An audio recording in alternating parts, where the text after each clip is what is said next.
Hola, soy Nati Dorado, más conocida como Virreinata.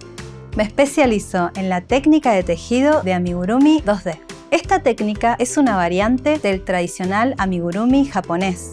He trabajado para organizaciones como The Sewing Box y he sido tallerista en el Handmade Festival de Barcelona, argentino Handmade, entre otros.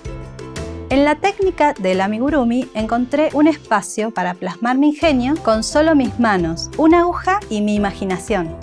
Cuando doy vida a mágicos y encantadores personajes, me gusta pensar que cada uno de mis diseños tienen enganchados a quien los teje. Como en una película de suspenso, puedo imprimirle mi sello creativo con todo aquello que me ha formado como artista y como persona.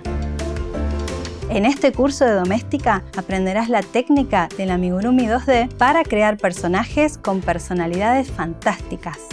Como proyecto final, tejerás una hipopótama con un flotador bordado y un bonete de cumpleaños. Voy a empezar contándote en qué consiste el amigurumi 2D y te voy a mostrar los diferentes materiales necesarios para nuestro proyecto. Te enseñaré mi proceso creativo para crear nuestro personaje y la transformación de tu diseño de un gráfico a una guía. Tejeremos nuestra primera cadeneta base ideal junto con todas las partes del personaje, incluyendo varios tipos de costuras para ensamblar y dar relleno a tu muñeco.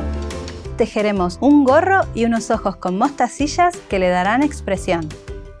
Pasaremos a detallar la personalidad con variadas técnicas de bordado.